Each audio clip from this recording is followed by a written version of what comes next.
I never thought I'd end up here, sitting at my kitchen table, staring at a cold cup of coffee, wondering how everything in my life got so out of control.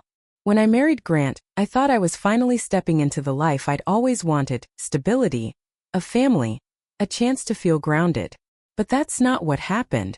Instead, I found myself fading, shrinking into the background of my own home. Grant's a good man. Or at least that's what I used to tell myself. He works hard, pays the bills, makes sure we have everything we need. But somewhere along the way, I stopped feeling like I was part of that we. I can't even remember the last time he really looked at me. Really looked like he saw me as more than just someone who cooks his dinners and folds his laundry. At first, I told myself it was just life, work stress, the routine of marriage. But the longer it went on, the harder it was to ignore the truth. I felt invisible. And the worst part? I was starting to get used to it. It wasn't just Grant and me, though. There were his boys, Devin and Zayden, his kids from his first marriage. Devin's the older one, 22, and the kind of guy who knows exactly how to get what he wants. He's confident, charming, and so easy to talk to, too easy. Zayden's different, 18, quieter but sharp. He's the type who notices things other people miss. Sometimes I think he sees more than he lets on. I tried to be the cool stepmom. Friendly, supportive, but not overbearing. And for the most part it worked. At least I thought it did. Devin, though, he was always different with me, the way he joked, the way he smiled. It felt harmless at first, just teasing, just playful. But it didn't stay that way. I know how it sounds. Believe me, I know. But when someone makes you feel seen again after years of being ignored, it's hard to pull away. It wasn't planned, it wasn't something I set out to do. It just happened. Devin started paying attention to me in ways Grant never did. He noticed when I changed my hair, complimented me when I wore something new, asked questions about my day, and actually listened to the answers. And I ate it up, every single word. It wasn't just the attention, though. It was the way he looked at me like I was someone worth looking at, like I was someone he wanted. The first time we kissed, I told myself it was a mistake, that I'd never let it happen again. But that was a lie, and deep down I think I knew it even then. I should have stopped it, I know that. But I didn't. And the more time we spent alone, the harder it became to resist. One night, after Grant had gone to bed, Devin and I ended up in the living room. It was late, too late, and before I knew it we were on the couch and his hands were on me. And God, I can't even think about it without my stomach twisting. Not because I regret it, but because of how much I didn't. Because of how alive it made me feel. I thought we were careful. I thought we'd never get caught. But then there was Zayden. Zayden was home that night. He didn't see anything, not then anyway. But I think he heard us. He didn't say anything, but the way he looked at me afterward, I should have known that look meant trouble. I told myself it was just my imagination, that he didn't know anything, that we were safe. But I was wrong. So wrong. It started so small, little things that felt harmless in the moment. A lingering glance. A touch that lasted a second too long. At first, I didn't even recognize it for what it was. I told myself Devin was just being friendly, maybe a little flirty. But that's how he was with everyone. Except it didn't feel that way. Not with me. It was the way he looked at me, like I was something he wanted but wasn't supposed to have. I should have shut it down right away. I should have told him to stop before it turned into something we couldn't take back. But I didn't. I remember the night it all fell apart. Grant and I had one of our usual fights, if you can even call them fights. He didn't yell, he didn't slam doors. He just shut down. I stood there trying to get through to him, but it was like talking to a wall. Nothing I said mattered. Nothing ever did. By the time he left the house, off to some work thing, or at least that's what he said, I felt like I was coming apart at the seams. I couldn't breathe, I couldn't think. And that's when Devin walked in. He took one look at me and knew something was wrong. I guess it wasn't hard to tell. I must have looked as broken as I felt. "What happened?" he asked, and his voice was so soft, so careful. I tried to brush him off, but he didn't let it go. He sat down next to me, close enough that I could feel the heat coming off his skin. And when he put his hand on my knee, I didn't move away. I told him everything. I told him how lonely I felt, how invisible, how Grant made me feel like I was nothing more than a piece of furniture in my own home. And Devin listened, really listened. He didn't try to fix it or brush it off. He didn't tell me I was overreacting or being dramatic. He just sat there and let me talk until I couldn't talk anymore. And then he touched my face. I should have pulled back. I should have told him to stop. But I didn't. Instead, I leaned into him. I let him kiss me. And when he did, I didn't feel invisible anymore. That night changed everything. Afterward, I couldn't look at him without remembering the feel of his hands on me, the weight of his body. I wanted to hate myself for it, for how much I wanted more. But I didn't. I couldn't. It wasn't just the physical part, though. God knows that was part of it. It was how he made me feel wanted, desired, alive. But the guilt came too. Every time I was alone with Grant, it gnawed at me, the lies, the secrets. I'd sit across from him at the dinner table and wonder if he could see it written all over my face, if he could smell Devin on my skin. And then there was Zayden. I don't know if it was paranoia or if he really did start watching me more closely after that first night. Either way, I felt it, the weight of his eyes always lingering just a little too long. Like he knew something wasn't right but couldn't figure out what. Devin and I tried to be careful. We planned everything, when and where we could be alone. We made excuses, covered our tracks. But the risk never went away. That was part of what made it so addictive, the danger, the fear of getting caught. It made every moment with him feel sharper, more intense. But no matter how careful we were, there was always that voice in the back of my head whispering that it was only a matter of time before it all came crashing down. As soon as the door closed behind Zayden, Devin was on me. I should have told him to wait, but I didn't, I couldn't. We started in the living room. I remember the way Devin's hands gripped my waist, pulling me onto his lap. I remember the heat of his presence, the way my skin tingled under his touch. It was reckless and we both knew it. But in that moment, nothing else mattered. He kissed me like he couldn't get enough, and I kissed him back just as eagerly. My head was spinning, my heart racing. And then the sound of the front door opening. It felt like the floor had vanished beneath me. Devin froze. For a second, we just stared at each other, wide-eyed and breathless. Zayden's voice echoed from the entryway. "Hello." I jumped up so fast I nearly lost my balance. Devin quickly straightened his shirt while I ran my hands through my hair, trying to steady my breathing. My legs felt unsteady, but somehow I managed to stand. "We can't be here," I whispered, my voice trembling. "Go to your room. Now." Devin didn't argue. He slipped down the hall just as Zayden stepped into the living room. I forced myself to act casual, leaning against the back of the couch as if I hadn't just been caught in a moment that could have changed everything. "Hey," I said with a forced smile. "You're home early." Zayden's gaze swept across the room. I caught the flicker of suspicion before he shrugged and dropped his bag onto the floor. "Plans changed," he said flatly. His tone made my stomach tighten. The next few minutes stretched endlessly as I tried to make small talk, asking about school, his friends, anything to keep him distracted. But the entire time my mind was elsewhere. I could still feel Devin's presence in the next room. The air still carried the faint scent of his cologne. My skin still felt warm where he had touched me. I kept praying that Zayden wouldn't notice. But then he looked at me. Really looked. And in that moment I swear he knew. He didn't say anything, not then. He simply nodded and headed upstairs, leaving me standing there with my heart pounding so hard it hurt. When Devin finally emerged from his room, the first thing he said was, "We can't do this here again." I wanted to believe him.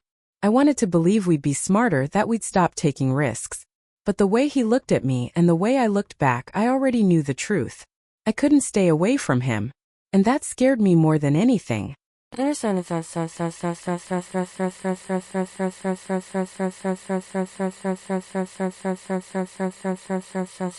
Understand.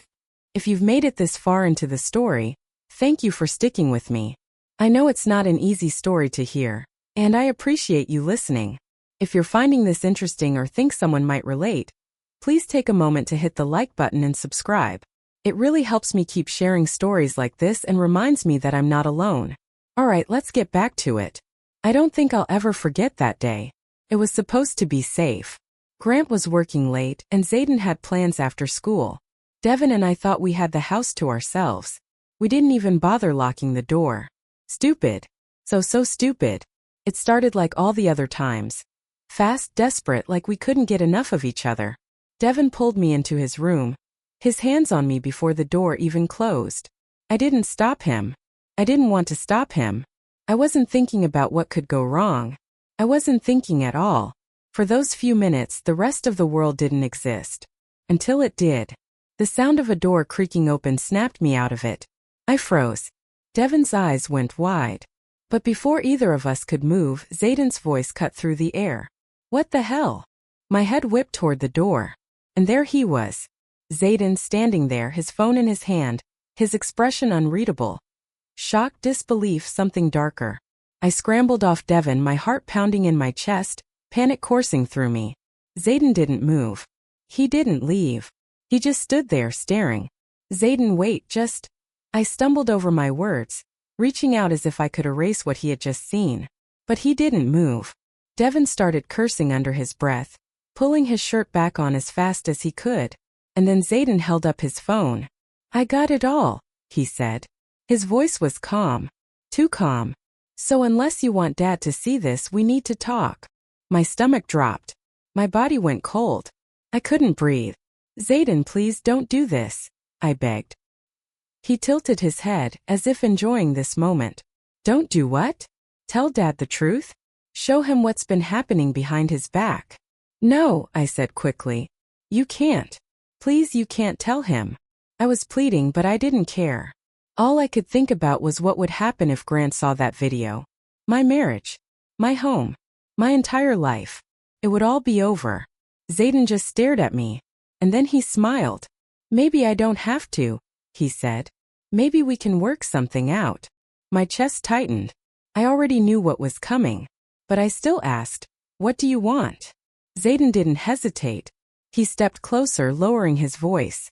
I want what he gets, he said, nodding toward his brother. And if you give it to me, I'll keep my mouth shut. I felt sick. I shook my head. No, I can't do that. Okay, Zayden said casually, turning his phone in his hand. Then I guess Dad's going to find out. Wait. The word slipped out before I could stop it. I didn't know what I was doing. I didn't even know what I was saying. All I knew was that I couldn't let Grant see that video. I couldn't let my entire life fall apart. Just give me a second, I said, my voice shaking. Let me think. What's there to think about? Zayden asked. You either do what I want or I tell Dad everything. It's that simple. I looked at Devon, but he didn't say a word. He just stared at the floor. Like he couldn't even look at me. I was completely alone.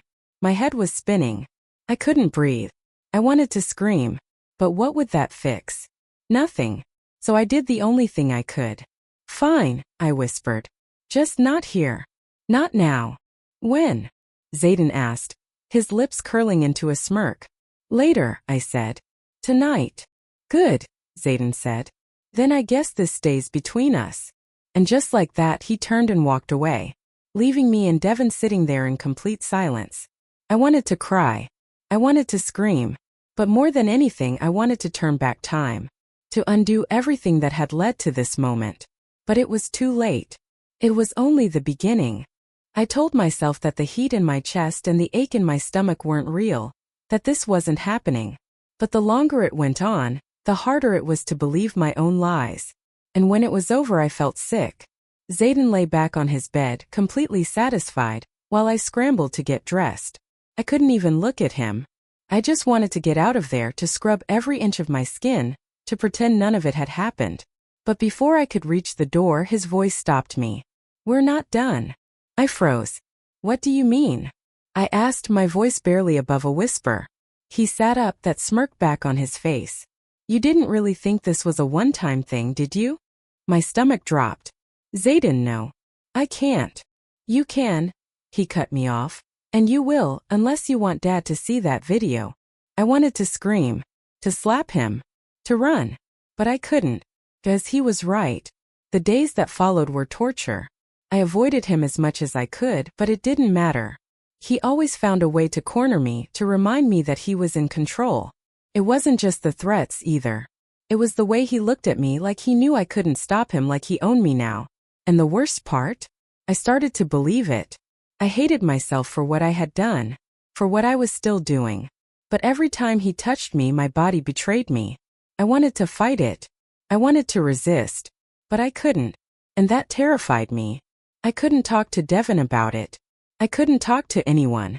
After Zayden caught us, Devin pulled away and I didn't blame him. I could see the guilt eating him up. But at least he wasn't trapped the way I was. I was alone. Stuck in this endless cycle of shame, fear, and something else. Something darker. Something I didn't want to name. Zayden wasn't satisfied with just having control over me. He wanted more. And every time he took it, I felt myself slipping further away from who I used to be. But as much as I hated him, I couldn't stop. And that scared me more than anything. I don't know when it changed. At first, I did what Zayden wanted because I had to, because I was terrified of what would happen if I didn't. But somewhere along the way, the lines blurred. I still hated him. Hated the way he looked at me like I was something he owned. But I couldn't deny what his touch did to me. And that terrified me more than anything. It wasn't just the fear of being exposed anymore. It was the fear of what I was becoming. Zayden stopped pretending to be subtle. He didn't care if Devin was upstairs or if Grant might come home early. He'd corner me in the hallway, his hands on my waist, his mouth brushing against my neck while I froze, too scared to push him away. And when we were alone, he didn't hold back. It wasn't quick anymore. It wasn't rushed. It was deliberate, like he was testing how far he could push me before I snapped. The worst part? I didn't snap. I gave in. The nights were the hardest. Grant would kiss me goodnight, his lips barely grazing mine, and I'd lie there, staring at the ceiling, replaying everything Zayden had done to me earlier that day. I told myself I hated it, that I hated him. But my body said something else. And that scared me more than anything. Devin started noticing. I could feel his eyes on me whenever Zayden and I were in the same room. First, he didn't say anything. But the tension was impossible to ignore. I tried to act normal. But it was pointless. One night, after Zayden brushed past me in the kitchen, Devin cornered me in the hallway. "What's going on with you two?" he asked, his voice low but sharp. "Nothing, elite." Too fast. Too obvious. Devin stepped closer. "Don't lie to me, Mia. I see the way he looks at you. The way you avoid looking at him." "You're imagining things," I said, forcing a laugh that sounded fake even to my own ears. "He's just being Zayden." "No, he's not," Devin snapped. "And you're not acting like yourself." I felt my throat tighten. I wanted to tell him the truth. But how could I? How could I admit what I had let happen? "You're wrong," I said, pushing past him before he could see the panic in my eyes. But I knew Devin wouldn't let it go. And then there was Grant. Started small little comments here and there. Questions about why I seemed distracted. About why Zayden was suddenly spending so much time at home. "You and Zayden getting along better these days?" he asked one night while we were getting ready for bed. "What do you mean?" I tried to sound casual. But my voice cracked, just enough to make his eyes narrow. "I don't know. You just seem closer lately." I forced a laugh. "You're imagining things." But the look on his face said he wasn't convinced. Zayden didn't care. If anything, knowing people were starting to notice seemed to excite him. He started pushing even harder. Touching me in places he shouldn't when Grant was in the next room. Whispering things in my ear that made my skin crawl. But also sent shivers down my spine. I wanted to stop. I wanted to say no. But I didn't. I hated myself more and more every day. I hated the way Zayden made me feel. I hated the guilt that came every time Grant touched me. I hated the way Devin looked at me like he knew I was falling apart but couldn't figure out why. But most of all, I hated the part of me that didn't want it to end. I couldn't avoid Devin anymore. I tried. God knows I tried. But he wouldn't let it go. The way he looked at me every time Zayden came into the room was unbearable. He knew something was wrong. And I knew it was only a matter of time before he confronted me.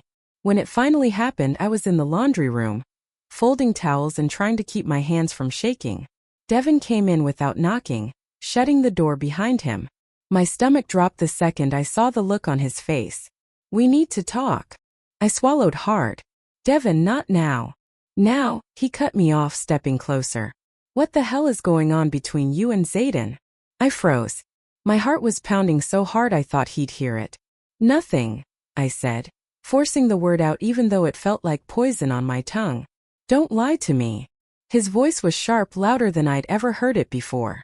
"I see the way he looks at you. The way you flinch whenever he's near you. You think I haven't noticed?" "Devin, please." Just tell me the truth. And that's when I broke. I sank down onto the dryer, my hands covering my face as the tears spilled over. He knows, I whispered. He saw us. He has a video. Devin didn't move. For a second it was so quiet I could hear the hum of the dryer beneath me. What? His voice was low now. Dangerous. He saw us, I repeated, my voice barely holding together. And now he's using it too.